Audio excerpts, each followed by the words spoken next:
History is often written by the victors, but sometimes it isn't written at all. It is buried under shifting desert sands. It is swallowed by the rising tide of the Atlantic. It is hidden behind the fog of thousands of years. We think we know the map of the ancient world. We think of the Greeks in their white marble cities. We think of the Egyptians and their pyramids. But there are shadows on that map, huge, gaping holes where entire civilizations and the people who dared to explore the unknown have simply vanished. Today, we are going back. We are going back to a time when the world was much larger than it is now. A time when a single ship sailing past the horizon was like a mission to deep space. We're going to follow a man named Hanno. He was a king of Carthage who sailed into a world of fire and monsters. And then we'll go even further back. We'll look for a city that was once the center of the world, a city called Akkad. It was the capital of the world's first empire. Today, we don't even know where it stood. This is a journey into the hidden corners of our past. These are the stories of the voyages that changed everything and the cities that the earth decided to keep for itself. Close your eyes and imagine the city of Carthage. It's the 5th century before Christ. Carthage is a powerhouse. It sits on the coast of modern-day Tunisia. It's a city of sailors, merchants, and engineers. They don't look toward the land for their fortune. They look toward the sea. But Carthage has a problem. It's becoming too crowded. Its people need more room. They need more gold. They need more trade. Around 500 BC, the leaders of Carthage turned to a man named Hanno. He wasn't just a sailor. He was a suffet, a leader of the people. They gave him a mission that sounded like a death sentence. He was told to take a fleet, sail out of the Mediterranean, and head south.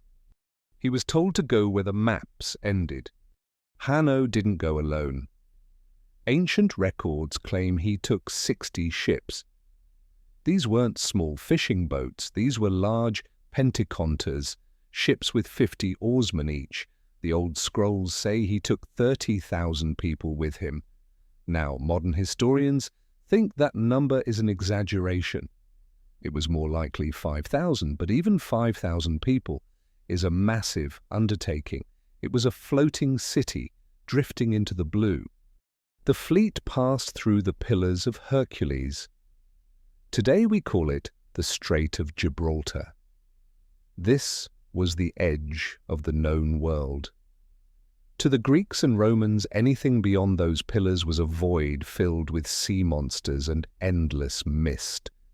But Hanno kept going. He sailed along the coast of what we now call Morocco. At first, the trip was about business. He stopped. He built small settlements. He left groups of colonists behind. He was building a bridge of trade that stretched further than anyone had ever dared. But then the landscape began to change. The lush green of the Mediterranean faded. The air grew heavy and humid. The fleet reached the mouth of a massive river. It was likely the Senegal River. The sailors had never seen anything like it. Huge grey beasts with gaping mouths rose from the water. We know them as hippos. Scaled monsters sunned themselves on the banks. These were crocodiles. To the Carthaginians, these weren't just animals. They were portents. They were signs that they were leaving the world of men and entering the world of the gods. They pushed further south. And this is where Hanno's journal, The Periplus, becomes truly haunting. The nights began to change. Usually the African coast was dark and silent, but as they sailed along the edge of the tropical rainforests, the sailors saw something that terrified them. At night, the land seemed to be on fire. Huge blazes lit up the horizon. They heard the sound of pipes and the beating of drums echoing from the darkness. They heard shouts and cries, but when the sun came up, there was nothing but smoke and silence. What were they seeing? Historians today think it was likely a local tradition of slash-and-burn agriculture. The locals were clearing the land for planting. But to Hanno's men, it looked like the earth itself was burning. Then they saw the chariot of the gods. Rising out of the coast was a mountain of incredible height. And it wasn't just a mountain, it was a pillar of fire. The journal describes flames reaching toward the stars. Molten rock flowed into the sea. Most researchers believe Hanno was witnessing an eruption of Mount Cameroon. It's the only active volcano on the West African coast. For these ancient explorers, seeing a mountain breathe fire must have felt like reaching the very gates of the underworld. But the most famous encounter was yet to come. On the final leg of their journey, they reached a bay. Inside the bay was an island. And on that island, they found wild people. Hanno describes them as having hairy bodies. Most of them were women. The interpreters Hanno brought with him called them gorilli. The sailors tried to capture them. The males were too fast and strong. They climbed the cliffs and pelted the Carthaginians with rocks. But the sailors managed to catch 3 of the females. The struggle was violent. The creatures bit and scratched with such ferocity that the sailors eventually killed them. They did something gruesome. They skinned the creatures and brought the pelts back to Carthage. For centuries, those skins hung in the temple of Juno in Carthage. They were a trophy of the furthest edge of the world. Were they actually gorillas, or were they chimpanzees, or perhaps a lost tribe of humans? We will never know for sure. The word gorilla that we use today comes directly from Hanno's journal. He gave a name to a mystery that still lingers. Hanno eventually turned back. He ran out of supplies. He had gone further south than any Mediterranean explorer would go for another 2,000 years. When he returned to Carthage, he carved his story into a stone tablet in the temple. He wanted everyone to know what he had seen, but Carthage was later destroyed by Rome. The original stone is gone. We only have a Greek translation. Hanno's voyage shows us that the ancients were far more capable than we give them credit for. They weren't just huddled around the Mediterranean, they were out there. They were touching the edges of the unknown. And while Hanno was pushing the boundaries of the map, there was another mystery brewing in the heart of the desert. A mystery of a city that had already lived, flourished, and disappeared into the dust.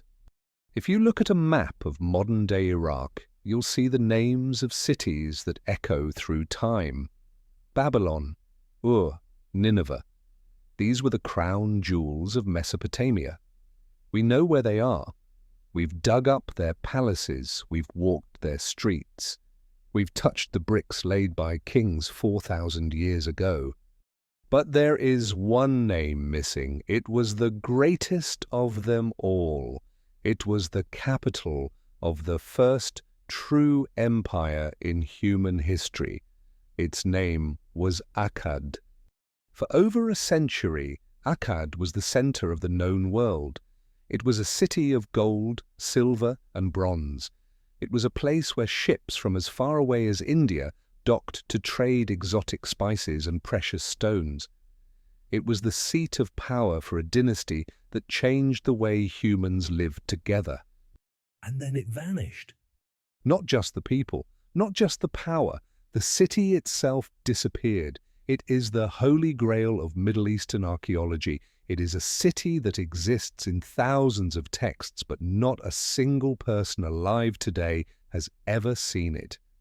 To understand why Akkad matters, we have to talk about the man who built it, Sargon the Great.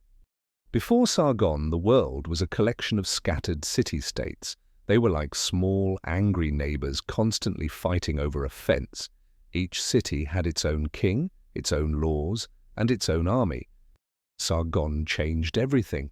The legends say he wasn't born to a throne. He was a commoner. Some stories say he was the son of a gardener. There's even a legend that his mother placed him in a reed basket and set him adrift on the Euphrates River. If that sounds familiar, it's because the story of Moses wouldn't be written for another 1,000 years. Sargon was the original. He rose to power in the city of Kish, but he didn't stay there. He wanted something new. He built his own capital. He called it Akkad. From this brand new city, Sargon did something no one had ever done. He conquered. He didn't just defeat his neighbors, he absorbed them. He created the world's first professional standing army. Imagine 5,000 soldiers whose only job was to train and fight. In the year 2300 BC, that was an unstoppable force. Sargon created the blueprint for every empire that followed. He created the first postal system. He standardized weights and measures so a merchant in the north couldn't cheat a buyer in the south. He made Akkadian the official language, the first lingua franca of the world. The empire reached its peak under Sargon's grandson, Naram-Sin. Naram-Sin was a man of immense ego. He was the first Mesopotamian king to claim he was a god. He didn't just rule by the grace of the gods, he wore the horned helmet of a deity himself. Under Naram-Sin, Akkad was breathtaking. We have ancient poems describing the city's wealth. They talk about the vast stores of grain, the shining temples, and the foreigners from distant lands walking the streets. But empires are fragile things. Around 2150 BC, it all came crashing down. For a long time, historians thought Akkad was destroyed by invaders, a group of mountain people called the Gutians. But recent science tells a different story. It tells a story of a changing planet. Geologists looking at soil samples from that era found evidence of a massive, sudden drought. The rains stopped. The rivers began to dry up. In a world built on wheat and barley, water was more valuable than gold. Without food, the central government collapsed, the people fled, the city was abandoned. The curse of Akkad isn't just a legend, it was a climate catastrophe. So where is it? How do you lose a city that was home to tens of thousands of people? The first problem is the earth itself. The Tigris and the Euphrates rivers are not stable. Over 4,000 years they have shifted their paths like snakes in the sand. A city that was once on the banks of a river might now be miles away from any water, buried under 30 feet of silt and dust. Archaeologists look for tells. These are giant mounds of earth that look like natural hills, but they are actually layers of human history stacked on top of each other. There are thousands of these mounds in Iraq. Many have never been touched. In the late 1990s, a team of researchers found some promising clues at a site called El Sanam. They found fragments of statues that looked remarkably Akkadian. They found evidence of massive walls. Some scholars are convinced that the ghost of Akkad is resting right there, just north of Babylon. But here is the final tragic barrier. Akkad is likely located in the heart of the Fertile Crescent, somewhere between the modern cities of Baghdad and Samarra. This is one of the most densely populated areas in Iraq. It is covered in modern farms, houses, and roads. You can't just bulldoze a suburb to see what's underneath. Beyond that, the region has been a war zone for much of the last 40 years. Conflict, political instability, and looting have made systematic archaeology almost impossible. While we have the technology to find Akkad using satellite imagery and ground-penetrating radar, the reality on the ground keeps the city hidden. It is a strange thought, isn't it? Somewhere beneath the feet of a farmer or under the foundation of a modern house in Iraq, the throne room of Sargon the Great might still exist. The First Empire's treasures are waiting in the dark, silenced by time and the weight of the earth. Akkad reminds us that no matter how powerful a civilization becomes, it can still be erased. It shows us that history is a fragile thread. We have followed Hanno into the fire of the African coast. We have searched for the lost walls of Akkad, but these are just two pieces of the puzzle. There are stories even older than these, stories of things found in the earth that shouldn't exist, things that challenge everything we think we know about the timeline of humanity. Imagine you are flying over the Federated States of Micronesia. You see the island of Pohnpei. It's a lush, green volcanic jewel surrounded by coral reefs. But as you look closer at the eastern shore, you see something impossible. Stretching out into the lagoon are nearly 100 artificial islands. They aren't made of sand or wood. They are built from massive hexagonal basalt columns. These stones are stacked like logs to create seawalls, temples, and palaces. This is Nan Madol. It is the only ancient city ever built on top of a coral reef. When the first European explorers arrived here, they were stunned. They saw a labyrinth of canals and stone fortresses rising out of the water. They called it the Venice of the Pacific. But unlike Venice, which was built on wooden piles, Nan Madol is made of stone. And not just any stone. The basalt columns used to build this city are enormous. Some of them weigh over 50 tons. To put that in perspective, that is heavier than many of the stones used to build the Great Pyramid of Giza. And here is the mystery. There is no basalt on this side of the island. The ancient Pohnpeians had to transport thousands of these massive stones from the other side of the island. They didn't have pulleys, they didn't have wheels, they didn't have metal tools.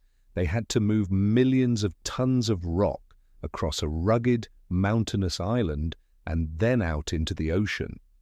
How did they do it?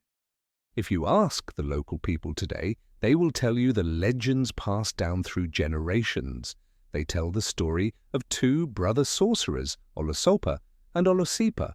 The legends say these brothers didn't use ropes or manpower. They used magic. They stood on the shore and levitated the stones through the air, commanding them to fly into place. Science, of course, looks for a different answer. Archaeologists suggest the stones were moved on rafts during high tide, but even that is a logistical nightmare. Imagine trying to balance a 50-ton stone on a wooden raft in the middle of a coral reef without the whole thing tipping over. Nan Madol was the capital of the Saudeleur dynasty. They ruled the island for centuries with an iron fist. It was a deeply stratified society. The city was designed specifically to keep the elite separate from the commoners. The chiefs lived in the center of the water city. Their servants lived on the outskirts. This served a very clever political purpose. By forcing the local leaders to live in Nan Madol, the Saudeleur kings could keep a constant eye on them. It's the same strategy King Louis XIV used at Versailles thousands of years later. Keep your friends close, but your potential rivals closer. But life in Nan Madol was strange. The city had no fresh water. There was no way to grow food on the artificial islands. Every single drop of water and every scrap of food had to be rowed in by boat from the main island. It was a city that existed purely as a statement of power. It was the ultimate flex of the ancient world. Around the year 1628, the Saudeleur dynasty fell.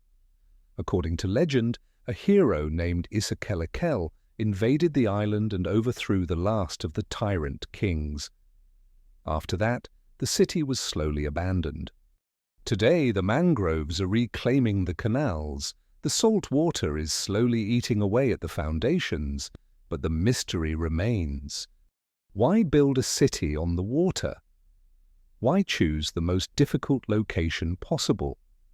Some researchers believe it was a way to honor the spirits of the sea. Others think it was built there to protect the elite from the mosquitoes and diseases of the dense jungle on the mainland. But there is a darker side to the mystery. In the early 20th century, when the island was under German and then Japanese control, stories began to leak out about what lay beneath the water. Local divers claimed to have seen massive underwater stone pillars and even sarcophagi made of platinum. When the Japanese authorities supposedly went to investigate, the stories get even weirder. There are unconfirmed reports of divers disappearing or returning with tales of glowing lights deep beneath the lagoon. Is there an older, sunken city beneath Nan Madol? Is it possible that the ruins we see today are just the renovation of something much more ancient? Nan Madol challenges our understanding of the Pacific people. We often think of ancient islanders as simple navigators living in grass huts, but Nan Madol proves they were master architects and engineers who could move mountains across the sea. It is a ghost city, a silent monument to a dynasty that disappeared, leaving behind only these hexagonal stones and 1,000 unanswered questions. As we look at Hanno's burning mountains, Sargon's lost capital, and the floating stones of Nan Madol, a pattern begins to emerge. Humanity has always been obsessed with the impossible. We build where we shouldn't. We sail where we are told not to go. And we leave behind echoes, riddles in the stone and the sand, waiting for someone to finally listen. In 1963, a man in the Cappadocia region of Turkey was doing some simple home renovations. He knocked down a wall in his basement and found something strange. Behind the wall was a room he didn't know existed. Behind that room was a tunnel, and that tunnel led to one of the most staggering discoveries in the history of archaeology. He had stumbled upon the entrance to Derinkuyu. This isn't just a cave. It is a massive, multi-level underground city. It descends 18 stories deep into the soft volcanic rock. It is a masterpiece of engineering that could house as many as 20,000 people. Imagine walking down those stairs today. The air is cool and strangely fresh. That's because the builders of Derinkuyu were geniuses of ventilation. They carved over 15,000 small shafts that brought air down from the surface to the lowest depths. Even hundreds of feet down, you can breathe as easily as you do on the surface. But why would 20,000 people choose to live like moles? The answer is fear. The region of Anatolia was a crossroads of the ancient world. It was a highway for invading armies, Persians, Romans, Mongols, and later the armies of the Arab-Byzantine wars. When the horizon filled with the dust of an approaching army, the people of the valley didn't run for the mountains. They went down. They brought everything with them. They brought their cattle, they brought their stores of grain, they even brought their wine presses. Derinkuyu was designed for defense. The tunnels are narrow and low. This was intentional. It forced invading soldiers to move in a single file, hunched over, making them easy targets. And if the enemy managed to get inside, the residents had a secret weapon. Huge circular stone doors, weighing up to 1,000 pounds, could be rolled across the tunnels from the inside. These doors could only be opened from the interior. They turned the city into an impenetrable fortress of rock. But the most incredible part isn't the defense, it's the complexity of the life they lived there. They had schools. They had massive halls for community meetings. They had churches carved in the shape of a cross. They even had vertical shafts used as wells that didn't connect to the surface, so an invading army couldn't poison their water supply. Who built it? This is where the history gets hidden. Some archaeologists believe the Phrygians started the work in the 8th century BC. Others point to the Hittites, hundreds of years earlier. Some even suggest it could be thousands of years older than that. But there is a theory that is even more chilling. Some researchers look at the ancient Persian texts of the Zend-Avesta. The texts tell a story of a great prophet who was told by the gods to build an underground enclosure to protect the people from a fatal winter. Not a war, but a climate shift so severe that life on the surface became impossible. Was Derinkuyu a bunker for an ancient ice age? We don't know. But we do know that it wasn't alone. In this one region of Turkey, over 200 underground cities have been discovered.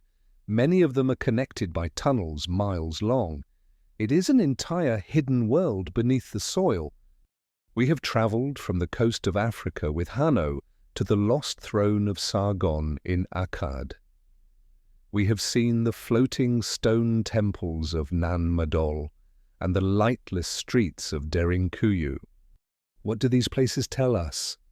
They tell us that the known world is just a thin crust.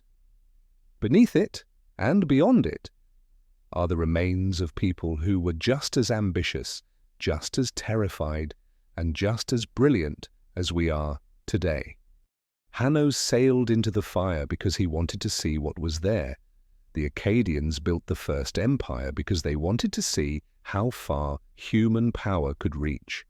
The Pohnpeians moved mountains to the sea to honor their gods, and the people of Derinkuyu carved a world out of darkness just to survive. History isn't just a list of dates in a textbook, it is a series of disappearances. We are surrounded by ghosts, we walk over buried cities, we sail over sunken ruins. We use words like gorilla without remembering the man who first wrote them down in a temple that no longer exists. Perhaps the greatest lesson of hidden history is humility. We think our world is permanent, we think our cities are forever, and our stories will always be told. But the sands of Mesopotamia and the jungles of the Pacific tell a different story. The Earth is very good at keeping secrets. It waits for the rain to stop, for the volcano to erupt, or for the silence to fall, and then it begins to cover us up. But as long as there are people willing to knock down a wall in their basement, or sailors willing to head past the pillars of the horizon, those secrets won't stay hidden forever. The map still has holes. The shadows are still there. And the greatest discoveries, they are likely still waiting, just a few feet beneath our feet, or just beyond the next wave. The voyage isn't over, it's only just beginning.